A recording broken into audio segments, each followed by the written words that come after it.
Hello, I'm Sharon Tan, Dean of Fresno Pacific Biblical Seminary and a Vice President of Fresno Pacific University.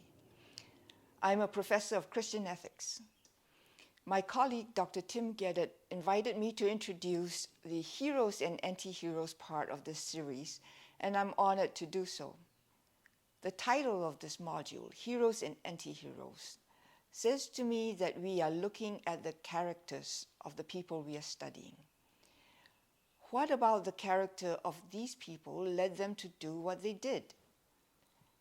As they say, character is destiny. It means that our character determines the choices we make, consciously or unconsciously.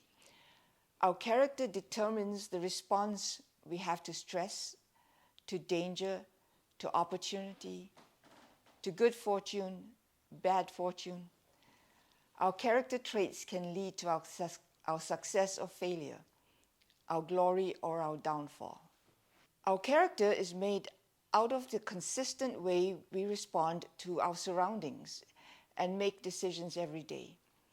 These moral habits are called virtues if they're good, and vices if they're not. Virtues are the middle or the wise approach to life between the vices, which are the extreme approaches. For example, the virtue of courage is the middle way or balance between the vices of cowardice or too little risk-taking and foolhardiness or too much risk-taking. The first person Dr. Geddet has us look at is Rahab. Rahab is a fascinating character in the Bible. She's first introduced as a prostitute whom the two Israelites visit when they go and spy on Canaan and Jericho. She tells them she has heard of their God's mighty works, and she believes that Israel's God is indeed Lord of all. She hides the two men from their pursuers and helps them escape. But Rahab is no ordinary prostitute, is she? She becomes a hero of the faith. What is it that made her different? If I were teaching the series, I would ask the students what were the characteristics she had that made her the woman of the hour. For example, courage, quick thinking, and risk-taking. Had she learned them through her line of work? Dr. Geddet calls Rahab a model of risk-taking and hospitality. That tells us right there that the character traits that we are looking at are courage and generosity.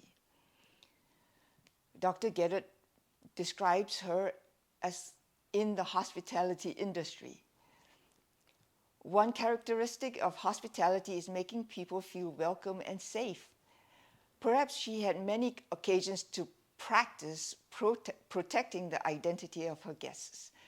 So for her to hide and protect her guests was a habit that came from her hospitality. Second, she took risks to protect her guests. Perhaps she also had to do that to protect her own reputation as discreet.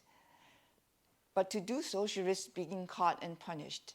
And that's another example of how God redeems things that we learn perhaps from another line of work. You could ask the students to wonder if there's a connection between her faith and her decision to take that risk. On page 57, what kind of risks might we take because of our faith in God? What might God consider to be good risk-taking for us to engage? And perhaps what are characteristics that we obtained during a previous line of work that God can use in our ministry? Another ethical issue Dr. Geddet invites us to consider is her lying to protect her guests. There is the no exceptions ethical system that will prohibit lying altogether, even if it causes dangers to others.